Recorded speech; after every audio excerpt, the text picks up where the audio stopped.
नमस्कार, जोहार झारखंड में आपका स्वागत। मैं राहुल ओझा आपके साथ। रांची से खबर है, जहां सीएम चंपाई सोरेन ने समीक्षा बैठक की है। जिलों के डीसी, पुलिस अधीक्षकों के साथ बैठक हुई है।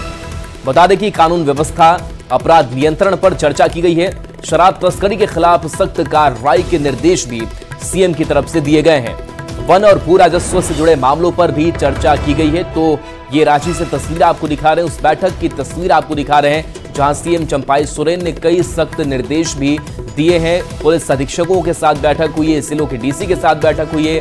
कानून व्यवस्था, अपराध नियंत्रण पर चर्चा हुई और निर्देश भी दिए गए। इसके साथ साथ शराब तस्करी के खिलाफ सख्त कार्रवाई की बात सीएम ने कही है। साथ ही वन और भू राजस्व से जुड़े मामलों पर भी चर्चा की गई है।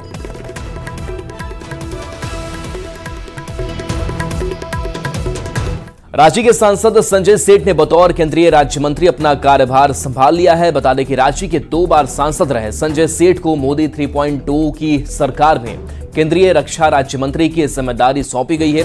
राष्ट्रपति द्रौपदी मुर्मू ने पीएम नरेंद्र मोदी समेत दूसरे मंत्रियों के साथ संजय सेठ को 9 जून को पद एवं गोपनीयता की शपथ दिलाई थी। आज संजय सेठ ने अपना पदभार भी ग्रहण कर लिया है।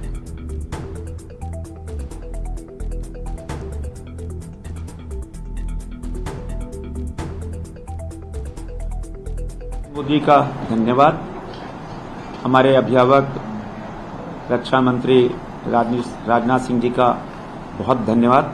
आप सबको बहुत बहुत धन्यवाद। जय हिंद, भारत माता की जय। और इस बीच दिल्ली से बड़ी खबर है, जहां रक्षा मंत्री राजनाथ सिंह से केंद्रीय रक्षा राज्य मंत्री संजय सेठ की मुलाकात हुई है। रक्षा मंत्री के साथ शिष्टाचार मुलाकात की है। तो देखिए, साथ में काम करना है, इस मंत्रालय को संभालना है और ऐसे में शिष्टाचार मुलाकात, बातचीत जो है वो हुई है। देखिए, अपना पदभार ग्रहण करने के बाद से संजय सेठ राजनाथ सिंह से मिलते हुए नजर आ रहे हैं। मुलाकात की तस्वीर है जहां रक्षा मंत्री के साथ शिष्टाचार मुलाकात हुई है। तो रक्षा राज्य मंत्री बने हैं संजय सेठ और ये मुलाकात पदभार ग्रहण करने के बाद। रांची के एमपी एमएलए कोर्ट में आज राहुल गांधी मामले में सुनवाई हुई है। सुनवाई के दौरान कोर्ट ने कहा कि राहुल गांधी को जारी किए गए समन की सर्विस रिपोर्ट अभी तक कोर्ट को उपलब्ध नहीं हुई है, इसलिए मामले की सुनवाई अगली तारीख पर होगी। पिछली तारीख में कोर्ट ने राहुल गांधी के खिलाफ समन जारी करते हुए उन्हें सशरीर कोर्ट में उपस्थित होने को आदेश दिया था। बता दें कि 2018 में कांग्रेस अधिवेशन में राहुल गांधी ने अमित शाह के खिलाफ टिप्पणी की थी, जिसको लेकर रांची में नवीन झा ने शिकायत दर्ज कराई थी। आज उपस्थिति के लिए तिथि निर्धारित था, परंतु आज राहुल गांधी जी उपस्थित नहीं हुए और न्यायालय में क्या है कि जो न्यायालय के द्वारा उपस्थिति के लिए जो सम्मन इशू किया गया था, उसका तामीला रिपोर्ट अभी अभिलेख में संलग्न नहीं होने के कारण अग्रेतर कार्रवाई के लिए अगली तिथि निर्धारित की गई है। झारखंड की सियासी गलियारों में इन दिनों सीएम के चेहरे की चर्चा तेज हो गई है। सोमवार को कल्पना सोरेन ने विधायक पद की शपथ ली और इसी के साथ एक बार फिर से चर्चाओं का बाजार गर्म हो गया है कि क्या कल्पना सोरेन प्रदेश की पहली महिला सीएम बनने जा रही है। ये रिपोर्ट देखिए।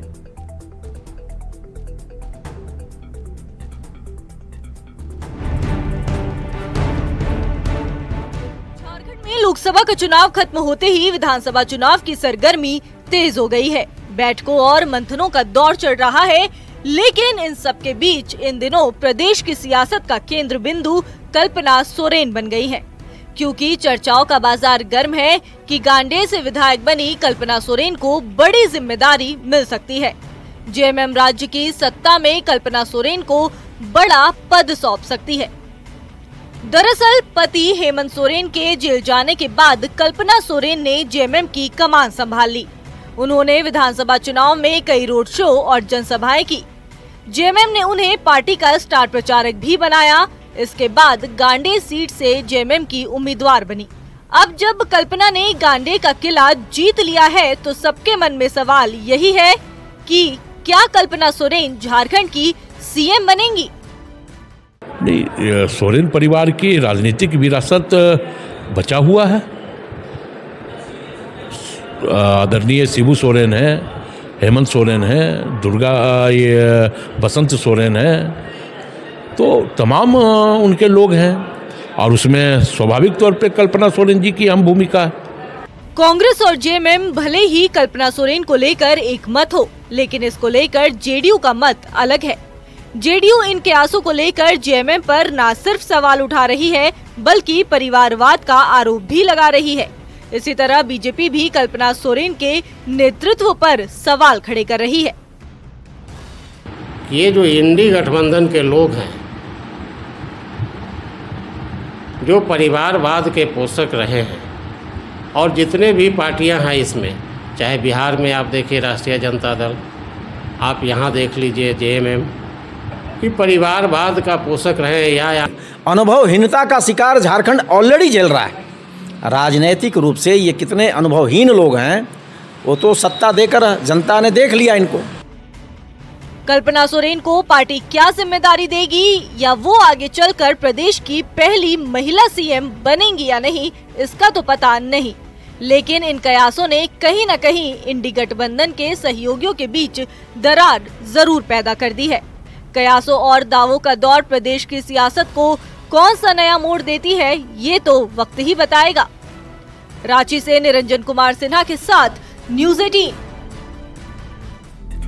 झारखंड के पूर्व मुख्यमंत्री हेमंत सोरेन की जमानत याचिका पर झारखंड हाई कोर्ट में सोमवार को सुनवाई हुई। इस दौरान कल्पना सोरेन भी कोर्ट रूम में मौजूद थी। कपिल सिब्बल ने हाई कोर्ट में हेमंत सोरेन की ओर से अपना पक्ष रखा और दलील देते हुए कहा कि मामले में से हेमंत सोरेन को कोई लेना देना नहीं है।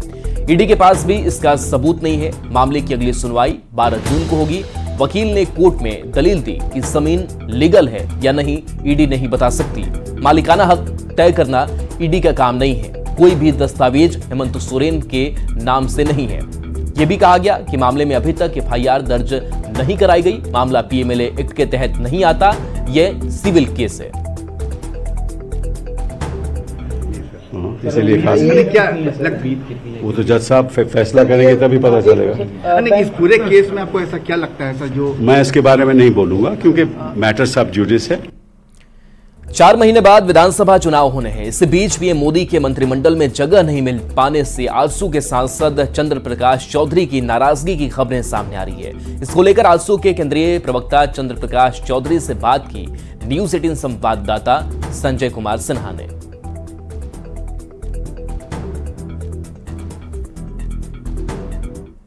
एनडीए की प्रचंड बहुमत के साथ सरकार बनी है और हमारे नेता आदरणीय नरेंद्र भाई मोदी को उनका जिम्मेवारी दी गई है। अब उनका कार्यक्षेत्र है, उनका अधिकार है कि वो इस टीम के कप्तान के नाते उनके किन किन लोगों को कहां से एक खिलाड़ी के रूप में रखेंगे। हमारा एक ही मकसद होगा कि हमारा टीम जीते, गोल मारे। आने वाले विधानसभा चुनाव झारखंड में होना है और केंद्र में हमने सरकार बनाई है, झारखंड में भी एनडीए की सरकार बने, उसको देख करके यहाँ पर निश्चित तौर पर टीम सजाई जाएगी। केंद्रीय मंत्रिमंडल में जगह नहीं मिली तो उसकी भरपाई विधानसभा चुनाव में होगी। इसको लेकर के एक साथ एनडीए गठबंधन में हम लोग एक साथ तय करेंगे कि हम कैसे फिर अभी झारखंड में हम लोगों ने 8 और 9 सीट जीते हैं। देखिए, इशारों की बातचीत है, इशारों में बहुत कुछ है और शायद ये बता रहे हैं कि झारखंड विधानसभा के चुनाव जो 4 महीने बाद होने हैं उसमें बहुत कुछ होगा। एनडीए की बैठक में सब कुछ तय होगा। लिहाजा जो उम्मीद अभी पूरी नहीं हो पाई है उस उम्मीद की तारीख विधानसभा चुनाव से जोड़ दी गई है। संजय कुमार सिन्हा, न्यूज़ 18, रांची। झारखंड में पीजीटी संयुक्त प्रतियोगिता परीक्षा 2023 के जारी परिणाम को लेकर अभ्यर्थियों ने गंभीर आरोप लगाया है। अभ्यर्थियों ने पीजीटी और लैब टेक्नीशियन परीक्षा की सीबीआई से जांच कराने की मांग की है। अभ्यर्थियों ने धांधली का आरोप लगाते हुए पूछा कि कैसे बोकारो के एक ही श्रेया डिजिटल सेंटर से ज्यादातर परीक्षार्थी सफल हुए हैं। बहुत दिनों से कर रहा हूं और इस तरह से हम लोग के एज भी अब जाने लगे और राज्य में जो है बहुत सारे ये शिक्षा घोटाला हो ही रहे हैं। और अभी जो फिलहाल हम लोग पीजीटी के एग्ज़ाम दिए थे उसमें देखिए कि सीरियल नंबर से श्रेया डिजिटल में 481 कैंडिडेट के एकदम सीरियल इतना कैसे पास कर जाएगा, ऐसा तो नहीं होना चाहिए था। हाँ, सीबीआई जांच की मांग की जा रही है ताकि इसको बढ़िया से देखे कि कहाँ से ये गड़बड़ी पैदा हुई है। बिल्कुल बहुत बड़ा घोटाला है।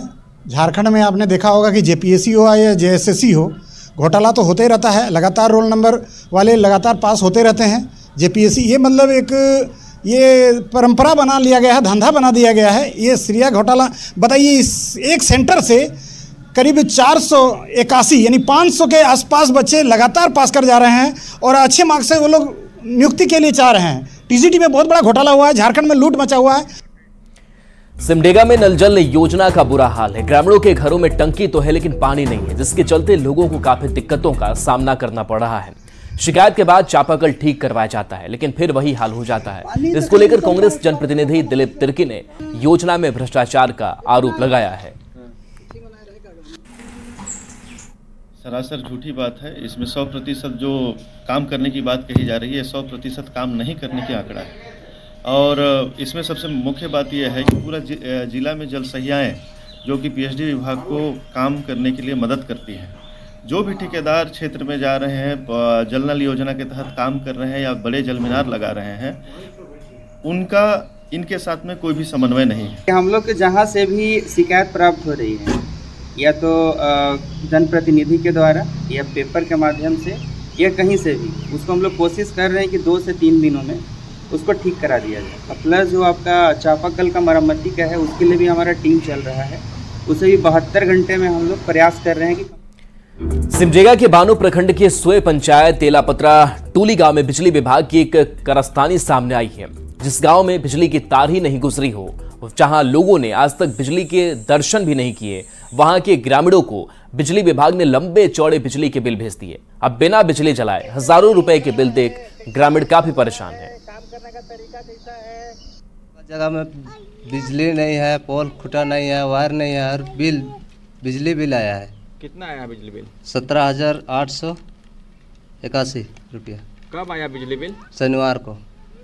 किनके द्वारा प्राप्त हुआ आपको बिजली बिल? ग्राम सभा का सचिव द्वारा। दिन पहले सोई पंचायत के ग्रामीण मेरे ऑफिस में आए हुए थे। उन्होंने बिजली के विषय में 1-2 बातें जो ज़रूरी थी उन्होंने बताई कि बिजली विभाग तेलापत्रा टोली वाले ग्रामीणों को, जिनके पास ना बिजली का तार है ना बिजली से संबंधित और कोई अन्य चीज़ें, इस बार भी उनका बिजली बिल लगातार आता जा रहा है और किसी का इतना ज़्यादा आ गया कि 30,000 से पार। और इस बीच लोहरदगा से बड़ी खबर है, जहां गर्मी से 12वीं की छात्रा की मौत हो गई है। लू लगने से तहसीन सब्बा की मौत की खबर है। जिले का तापमान 43 डिग्री के पार है। स्वास्थ्य विभाग सावधानी बरतने की लगातार अपील कर रहा है। तो देखिए, गर्मी से लोग परेशान हैं और इस बीच खबर कि 12वीं की छात्रा की मौत हो गई है। लू लगने से तहसीन सब्बा की मौत हुई है। जिले का तापमान 43 डिग्री के पार चला गया है और लोगों की परेशानी काफी ज्यादा बढ़ी हुई है। वहीं स्वास्थ्य विभाग लगातार सावधानी बरतने की अपील कर रहा है।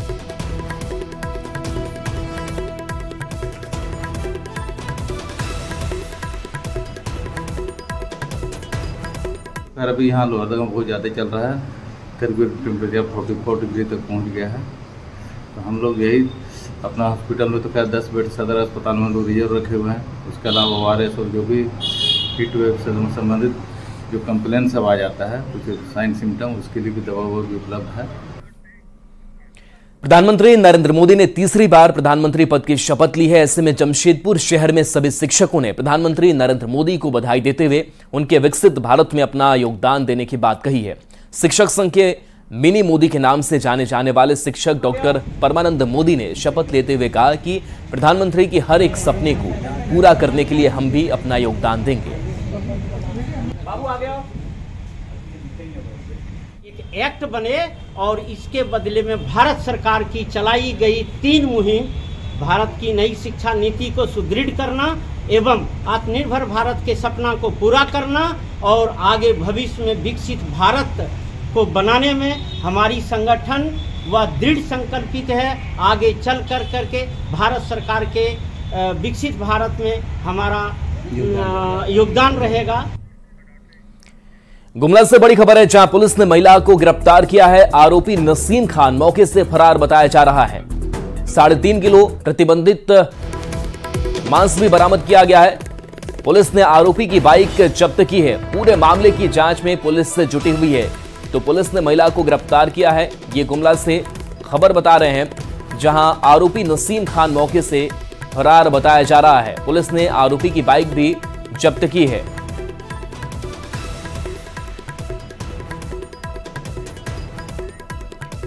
चाईबासा से बड़ी खबर, जहां मेडिकल कॉलेज के पास बड़ा हादसा हो गया। सो रहे 3 मजदूरों को ट्रक ने रौंद डाला है। 2 मजदूरों की मौत हो गई है, एक गंभीर रूप से घायल है। रांची रिम्स अस्पताल में इलाज जारी है। बिजली कटने से बाहर मजदूर सो रहे थे, दुर्घटना का शिकार हो गए। मुफस्सिल थाना क्षेत्र की यह घटना सामने आई है। तो चाईबासा से यह खबर, जहां सो रहे 3 मजदूरों को ट्रक ने रौंद डाला, जिसमें 2 मजदूर की मौत हो गई, एक गंभीर रूप से घायल है, जिसका इलाज रांची रिम्स में चल रहा है। जी मेडिकल कॉलेज वहाँ पर रात को सोया हुआ था नीचे जी। 11:30 बजे तक 10 बजे तक सब काम करके आया। 5 बजे फिर बनाया खाया, फिर लाइट कट गया। अंदर में लाइट नहीं था, बाहर में गया सोने के लिए जुग्गी के पजरा में, वहाँ पे ट्रक चला गया और तीनों के देह पर कुचलते हुए चला गया। कोई सुरक्षा नहीं था। रांची समेत राज्य भर में गर्मी और हीटवेव से लोग परेशान हैं। ज्यादातर शहरों का तापमान 40 के पार चला गया है। वहीं रांची के कुछ हिस्सों में बारिश होने के बाद भी राहत नहीं है। मौसम वैज्ञानिक ने बताया कि जुलाई में अच्छी बारिश हो सकती है और पिछले साल की तुलना में इस साल अच्छी बारिश की उम्मीद है। न्यूज 18 संवाददाता अविनाश कुमार की रिपोर्ट देखिए। मानसून के आगमन के लिए अनुकूल होंगी और उसके बाद हम लोग देखेंगे कि मानसून की स्थिति कैसी रहती है। तो अभी तक मान के चलिए कि 15 के बाद स्थिति थोड़ी सी अनुकूल होने की संभावना जताई जा रही है। उसके बाद मानसून का आगमन आपको देखने को मिल सकता है और एक आध दिन पहले भी कुछ आपको जो प्री मानसून शावर्स वाली कुछ बारिश देखने को मिल सकती है। अगर सारी स्थितियां मानसून आगमन के लिए अनुकूल हो जाती हैं और तो उसके बाद से मानसून का आगमन घोषित। झारखंड में इस वक्त मौसम का मिजाज थोड़ा गर्म है। कई ऐसे इलाके हैं जहां तापमान अगर हम बात कर लें तो 44 और 45 डिग्री के आसपास होने का अनुमान लगाया जा रहा है। तो कुछ ऐसे भी ज़िले हैं जहां आंधी और बारिश के साथ वज्रपात की बातें कही जा रही है। और अगर हम मौसम विभाग के अनुमान पर गौर करें तो ये कहा जा रहा है कि खासकर अगर हम पलामू प्रमंडल की बात कर लें और संथाल प्रमंडल की बात कर लें तो इन इलाकों के ज़िलों में तेज़ धूप रहेगी। लू के थपेड़ों से लोग परेशान रहेंगे और जो टेम्परेचर है वो 44 से 45 डिग्री तक जा सकता है। दूसरी तरफ यह भी कहा जा रहा है कि कई ऐसे ज़िले हैं जहां आंधी और बारिश की संभावना जताई जा रही है। मतलब अगर हम प्री मानसून के लिहाज से अगर हम बात कर लें तो कई ऐसे ज़िले हैं जहां ये स्थिति देखने को मिलेगी। कुछ दिनों के बाद ये राहत ज़रूर मिल सकती है। न्यूज़ 18 के लिए अविनाश कुमार।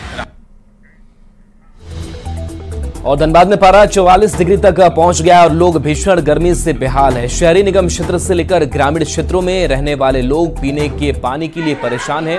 बीसीसीएल के विस्थापित किए गए सैकड़ों लोगों को सभी बुनियादी सुविधा का वादा करके दूसरे जगह पर बसाया गया, लेकिन ग्रामीण मूलभूत सुविधा से भी वंचित हैं। इससे लोगों में बेहद आक्रोश है।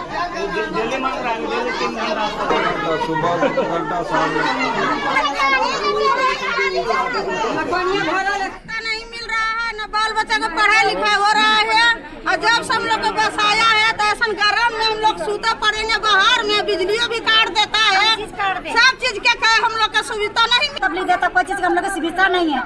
जब हम लोग हरदम हम लोग को तकलीफ होता है। 8-10 साल से हम लोग तकलीफ करते हैं। उधर जाते पानी लाने, उधर जाते पानी लाने जाते हैं। बहुत पानी की तकलीफ हम लोग झेलने पड़ते। क्यों? हम लोग गरीब आदमी, हम लोग कहाँ जाएंगे? बीसी से खाली पानी पिएगा। पूरा मामला है कि नीचितपुर खास बांस जोड़ा से हम लोगों को विस्थापित किया गया था परियोजना विस्तारीकरण के समय में, आज से 8 साल पहले। लेकिन उस समय हम लोग को बोला गया था कि आपको यहाँ से विस्थापित किया जा रहा है, आपको वहाँ पर बिजली, पानी, नाली, गली, सड़क, पढ़ाई लिखाई की सारी सुविधा मुहैया कराया जाएगा। लेकिन प्रबंधक आज तक न नली, न गली, न पानी, न बच्चे के पढ़ाई लिखाई की कोई मूलभूत समस्या का वहाँ पर कोई भी निदान नहीं किया। और आइए एक नजर इस वक्त की हेडलाइंस पर।